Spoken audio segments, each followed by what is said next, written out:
October 19th, 2025. The notification hits phones across the baseball world. Jesús Montero is dead. 35 years old. Former Yankees top prospect. Former Mariners catcher. Gone. Social media erupts. Former teammates post tributes. Fans share memories. The baseball community struggles to process the loss. Another young life cut short. Another talent silenced too soon. The details emerge slowly. A motorcycle accident. Venezuela. His homeland. 2 weeks earlier. He fought. He struggled. He could not recover. On this October weekend, Jesús Montero takes his final breath. The kid from Venezuela, who once represented the future of the New York Yankees, is now a memory, a name in the record books, a cautionary tale, a human story of dreams and struggles and the complicated reality of professional sports. But this is not about death. This is about life. About a boy from Caracas who could hit a baseball like few others. About raw talent discovered young, about the pressure of being labeled the next great thing, about the impossible expectations placed on teenage shoulders, about the gap between potential and reality, about the human being inside the prospect, about Jesús Montero the person, not just the player, about his journey from the streets of Venezuela to Yankee Stadium, about the struggles nobody saw coming, about weight and conditioning and the mental battle of professional sports, about trades and disappointment and trying to prove yourself again, about life after baseball, about returning home, about a motorcycle on a Venezuelan road, about 35 years that contain triumph and struggle and everything in between. This is not a story about what could have been. That diminishes what was. Jesús Montero played in the major leagues. He wore the pinstripes. He hit home runs in Yankee Stadium. He caught in the big leagues. He lived a dream that millions chase and almost none achieve. Yes, the dream was shorter than expected. Yes, the trajectory changed. Yes, there were struggles. But he made it. He was a major leaguer. That matters. That is real. That is his legacy. Everyone knows the label. Top prospect, phenom. The next Jorge Posada. But who was Jesús Montero really? The boy who left Venezuela as a teenager. The young man who navigated a foreign country and a foreign language. The player who felt the weight of an organization's expectations. The human being who struggled with his body and his confidence. The man who returned home to Venezuela. The person who died too young on a motorcycle. Go back to the beginning, to Caracas, to where it all started, to the moment before baseball changed everything. Jesús Alexander Montero, born September 28, 1989, Caracas, Venezuela, a city of mountains and barrios and baseball. Always baseball. Venezuela produces. Ball players like factories produce goods. It is in the culture, in the blood. Every kid plays. Every neighborhood has a field, or a street, or a patch of dirt that becomes a diamond. Jesús grows up in this world. Middle-class family. Not wealthy. Not poor. His father works. His mother keeps the home. Jesús has siblings. A typical Venezuelan childhood in many ways. School. Family. Church. And baseball. Always baseball. He is big for his age. Tall. Strong. Thick. He can hit. Even as a small boy, he can hit. The sound is different when he makes contact. Louder. Sharper. The ball jumps off his bat. Coaches notice. Other parents notice. By age 12, he is playing with older kids. By 13, he is dominating. He plays catcher. The position for tough kids. For leaders. For the ones who can handle pain and heat and squatting for hours. Jesus can handle it. He is strong. He is durable. And he can hit. That is what separates him. Venezuelan catchers are common.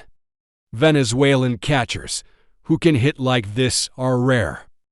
The scouts come. They always come to Venezuela.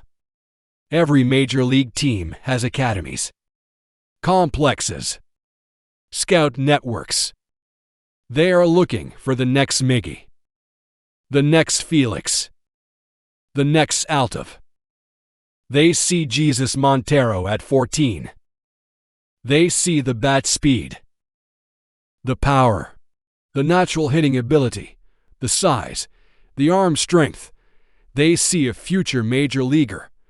They see a potential star. The New York Yankees see something more. They see the next great Yankee catcher. They see Jorge Posada's eventual replacement. They see a franchise cornerstone. 1996. The Yankees signed Jesús Montero as an international free agent. He is 16 years old. The signing bonus is not disclosed. Not huge by today's standards, but life-changing for a Venezuelan teenager. Life-changing for his family. He signs the contract. He becomes property of the New York Yankees. He leaves Caracas. He leaves his family. He leaves everything he knows.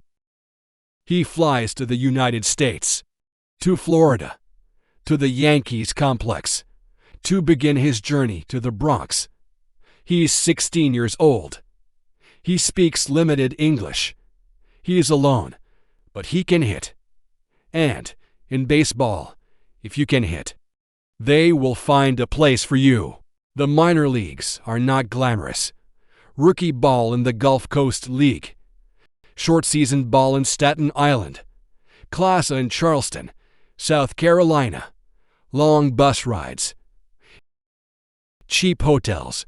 Fast food. Homesickness. Language barriers. Cultural adjustment. Jesus navigates all of it. He is quiet. Reserved. He lets his bat speak, and his bat speaks loudly. 2007. Charleston. River Dogs, low a ball. Jesus is 17. He hits 308. 17 home runs. 87 RBIs. In Loa, as a 17-year-old catcher, the Yankees organization takes notice. The scouting reports are glowing, plus hit tool, plus power,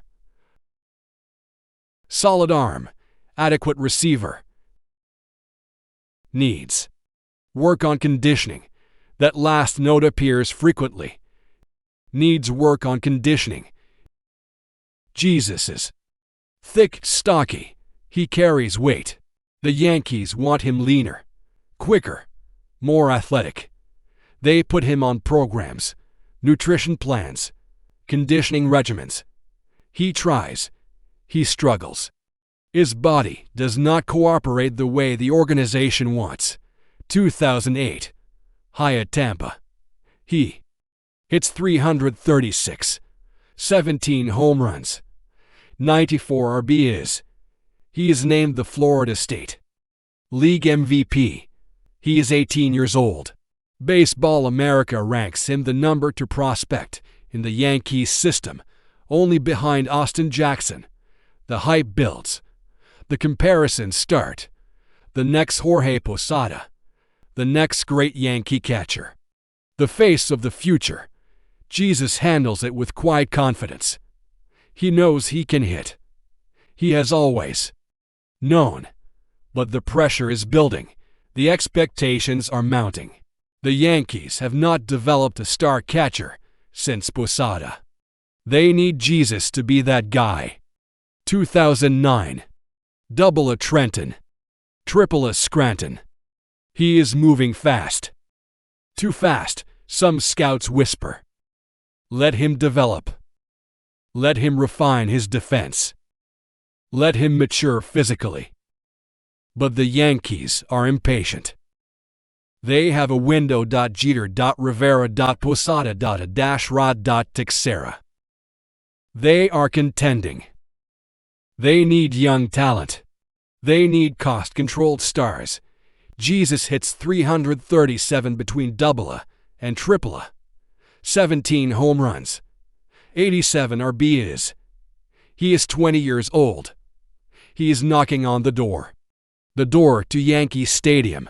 The door to the show. The door to his dream. September 1st, 2011. Roster expansion. The Yankees call up Jesús Montero. He is 21 years old. He has spent 5 years in the minor leagues. 5 years preparing for this moment. He flies to New York. He walks into Yankee Stadium. The cathedral of baseball. The house that Ruth built. The house that Jeter captains. He puts on the pinstripes. Number 63. He is a New York Yankee. His first game. September 2nd. Against the Baltimore Orioles. He pinch hits in the 8th inning. Grounds out to second.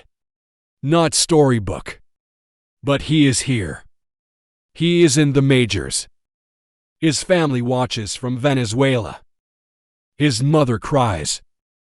His father beams with pride. Their son is a Yankee. September 4th. He starts at designated hitter. First career start. He goes 1 for 4, a single. His first major league hit. The ball is saved. Authenticated. A moment frozen in time. September 17th. Yankee Stadium. Against the Minnesota Twins. Bottom of the 6th inning. Jesus comes to bat. The count runs to 2 balls, 1 strike. The pitch comes. He swings. The crack of the bat echoes through the stadium. The ball soars. Deep to left field. Gone. Home run. His first major league home run. He rounds the bases. His teammates mob him in the dugout. He is smiling. Genuinely smiling. This is what he dreamed about in Caracas. This is what 5 years of bus rides and cheap hotels were for. This moment. This feeling. This validation. He finishes his September call-up with a .263 average. For home runs. 12 RB is in 18 games. Small sample size. But promising. The Yankees are encouraged. The fans are excited. The media anoints him. This is the future. This is the catcher of tomorrow. Jorge Posada is aging. Russell Martin is a free agent. Jesús Montero is the answer. The homegrown answer. The kid from Venezuela, who can hit like a DH, but catch like a pro. The plan is set. 2012. Jesús Montero will be the Yankees' starting catcher. The torch will be passed. The future will begin. But baseball has other plans. Baseball always has other plans. January 13th, 2012. Jesús Montero wakes up to his phone buzzing. Texts, calls, tweets. Something happened. He checks the news. His heart sinks. He has been traded. The New York Yankees have traded Jesús Montero to the Seattle Mariners, along with pitcher Hector Nosi, in exchange for pitcher Michael Pineda and pitcher Jose Campos, the Yankees chose pitching. Overhitting. They chose Michael Pineda's arm over Jesús Montero's bat. The message is clear. They do not believe he is the answer at catcher. They do not believe he is the next Jorge Posada. They believe he is a designated hitter. And the Yankees already have a DH. They have a roster full of aging, expensive Ds. They need pitching. They need young, controllable pitching. Michael Pineda is that. Jesús Montero is expendable. The trade devastates him. He wanted to be a Yankee. He spent 5 years in their system. He wore the pinstripes. He hit a home run in Yankee Stadium. He was supposed to be the future. Now, he's gone. Shipped. Across the country to Seattle. To a rebuilding team. To a franchise desperate for offense. To a city where it rains constantly, and the crowds are small, and the national spotlight does not shine. This is not what he envisioned. This is not the dream, but Seattle is thrilled.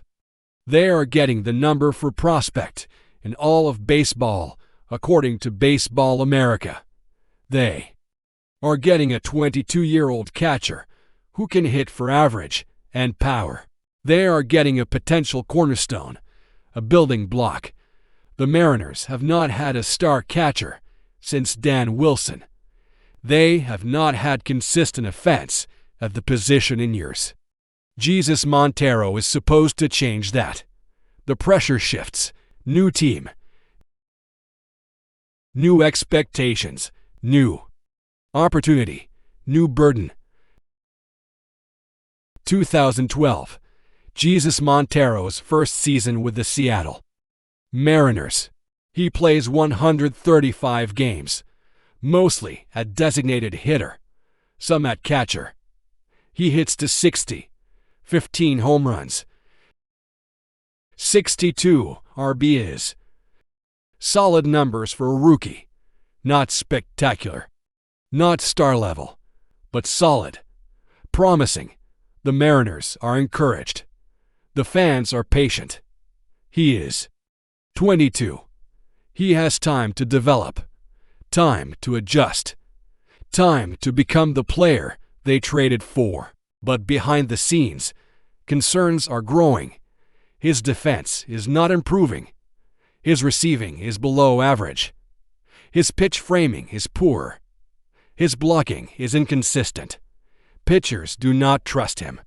Coaches are frustrated. The conditioning issues persist. He reports to spring training overweight.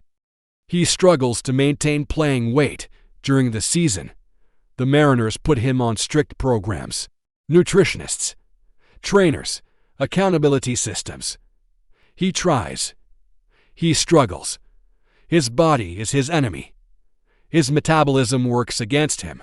The weight comes on easily. It comes off slowly, if at all. 2013. The struggles intensify. He plays only 85 games. Injuries. Conditioning issues. Performance decline. He hits to 37, only to home runs, 31. RBIs. The power has vanished. The bat speed has slowed. He looks heavy, sluggish, uncomfortable. The Mariners are concerned. The fans are frustrated.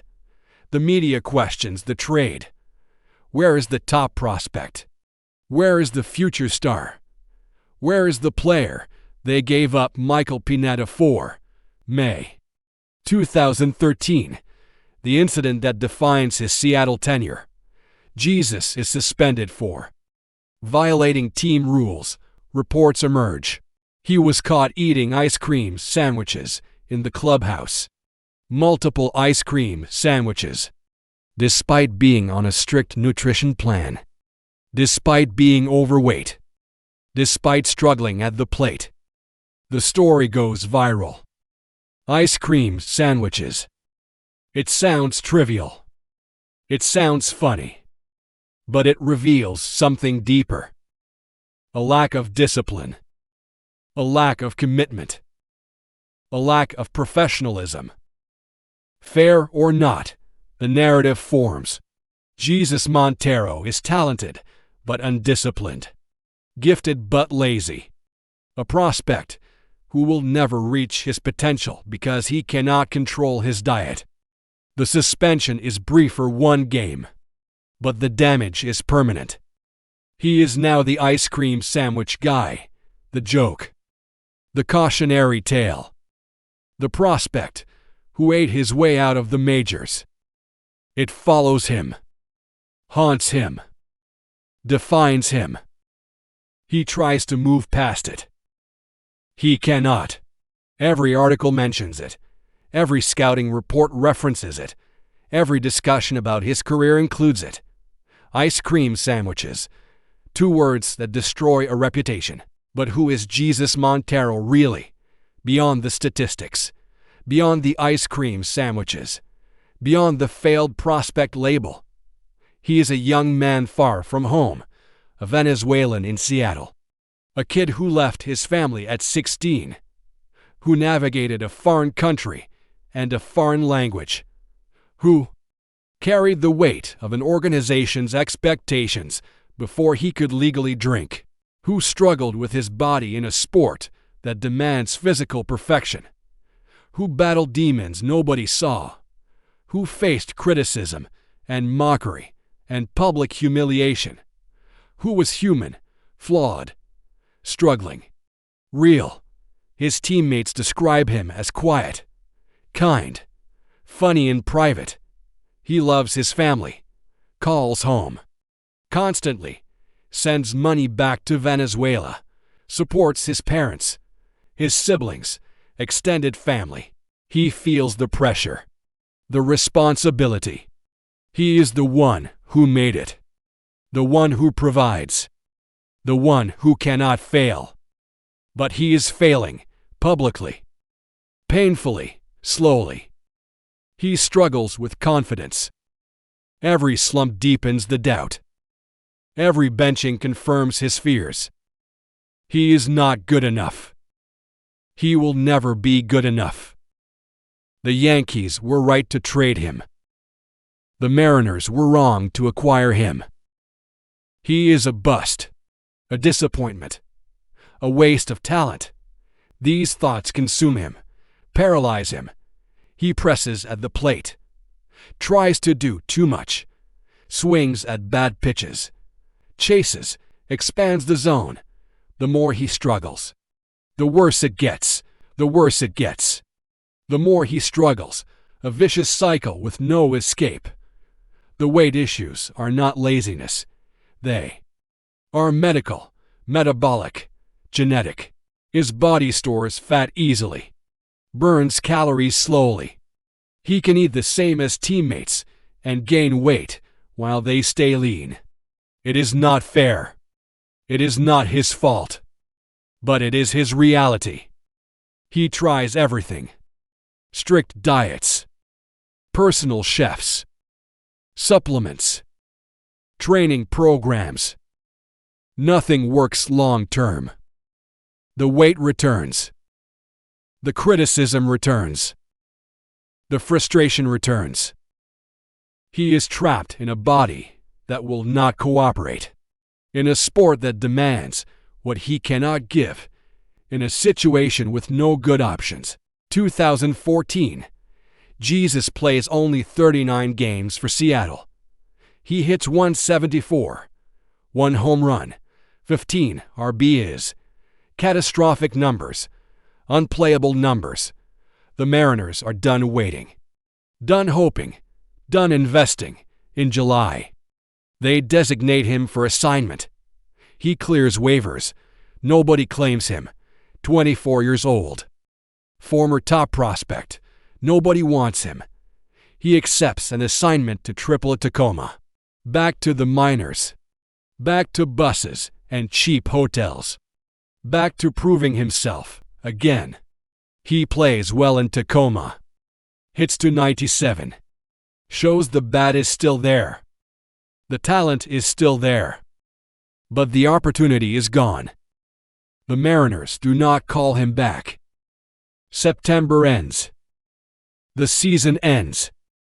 His time with Seattle ends.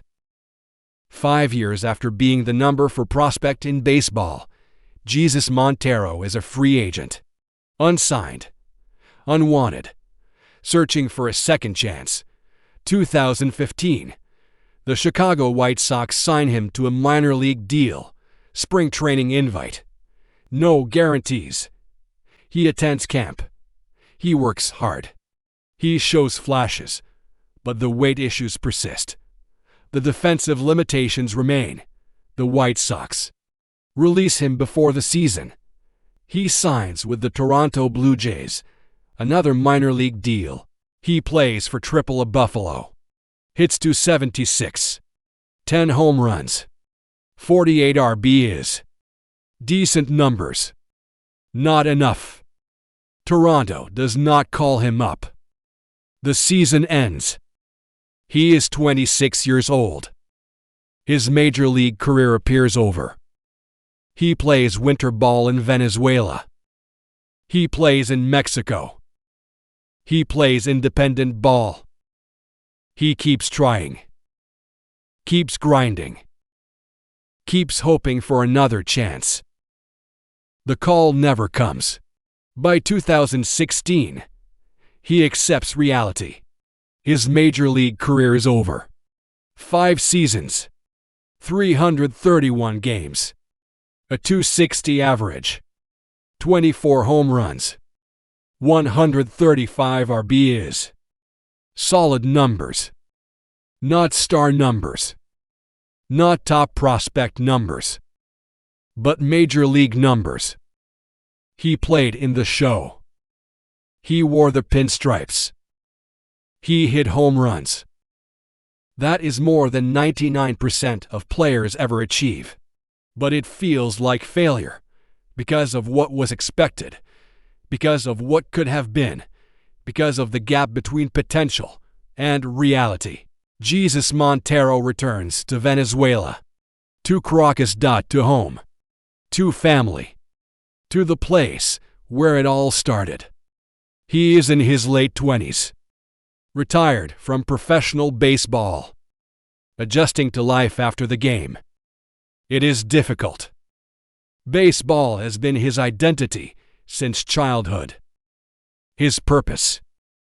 His career. His life. Without it, who is he? What does he do? How does he fill the days? He stays connected to baseball, coaches youth players, works with young prospects, teaches hitting, shares his knowledge, his experience, his mistakes. He tells kids about the importance of conditioning, of discipline, of taking care of your body, of not taking opportunities for granted. He speaks from experience, from regret, from wisdom earned. Through failure, the kids listen. They respect him. He played in the majors. He wore the pinstripes. He knows what it takes. He also knows what happens when you fall short. Venezuela is struggling, economically, politically, socially. The country is in crisis. Inflation is rampant. Food is scarce. Violence is common. Many Venezuelans flee, migrate to Colombia, to the United States, to anywhere offering stability. Jesús stays. This is home. His family is here. His roots are here. He navigates the challenges, the shortages, the uncertainty, the danger. He keeps a low profile, stays safe, stays connected to his community. He rides motorcycles. It is a passion, a hobby, a way to feel free, to feel the wind, to escape the weight of disappointment and regret. He rides through Caracas, through the mountains, through the countryside. It is dangerous. Venezuelan roads are poorly maintained. Traffic is chaotic. Accidents are common, but he loves it. The speed, the freedom, the thrill. It makes him feel alive. Early October 2025. Jesús Montero is riding his motorcycle in Venezuela.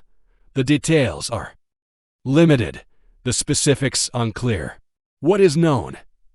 He is involved in a traffic accident, a serious accident. He sustained significant injuries. He is rushed to a hospital. Venezuelan medical facilities are strained, under-resourced. The economic crisis has devastated the healthcare system. Doctors do their best. They stabilize him. They treat his injuries. They fight to save his life. For 2 weeks, he battles. His body fights. His family prays. His friends hope. Updates are scarce. Information is limited. The baseball community waits. Former teammates reach out. The Yankees monitor the situation. The Mariners send support. Everyone hopes for good news. Everyone fears the worst. October 19th, 2025. Jesús Montero loses his battle. His injuries are too severe. His body cannot recover. He passes away. He is 35 years old. 35 years, 3 weeks, and 21 days. A life cut short. A journey ended too soon. A story without the ending anyone wanted.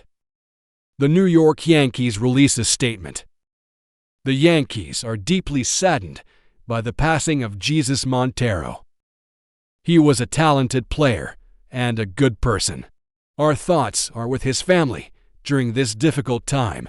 Simple, respectful, brief. The statement goes out on social media. On the Yankees' official channels, the baseball world learns. The tributes begin. Former teammates post memories, photos, stories. Robinson Cano, who played with Jesús in New York, posts a photo from 2011. 2 young players in pinstripes, smiling, hopeful. The caption, "Rest in peace, brother." Gone too soon. Curtis Granderson shares a memory of Jesus's first home run, the excitement in the dugout, the pure joy on his face. He loved this game. Granderson writes, he lived his dream, saddened to learn of the passing of Jesús Montero. We extend our condolences to his family and loved ones. Fans share memories. His debut, his home runs. Even the ice cream sandwich incident is remembered with sadness now. Not as a joke, as a reminder of his humanity, his struggles, his flaws, the things that made him real. Venezuelan baseball mourns. Another player lost. Another talent gone. Venezuela has produced so many major leaguers and lost so many to violence, accidents, and tragedy. Jesús joins a heartbreaking list. Luis Valbuena, Jose Castillo, Yordano Ventura, Oscar Taveras. Young players, promising careers. Lives ended too soon. The baseball community in Venezuela grieves. Another son lost. Another family shattered. Another reminder of how fragile life is. What is Jesús Montero's legacy? How do we remember him?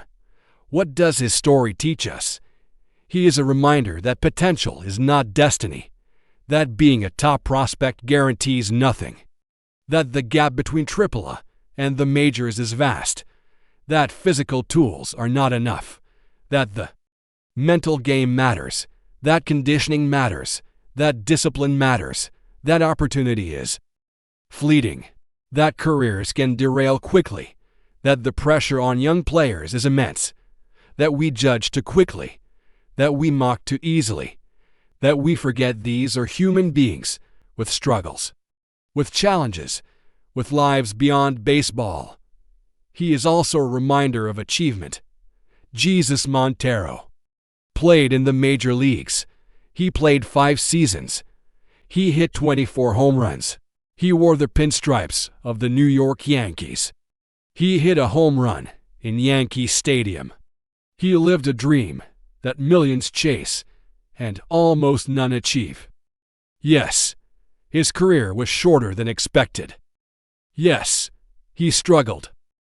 Yes, he did not reach his potential. But he made it. He was a major leaguer. That is real. That matters. That is his legacy. For young Venezuelan players, he is a cautionary tale and an inspiration. A cautionary tale about conditioning and discipline and taking care of your body. An inspiration because he made it from Caracas to the Bronx, because he showed it is possible, because he lived the dream, even if briefly, because he proved that Venezuelan kids can play in the majors, can wear the pinstripes, can succeed at the highest level,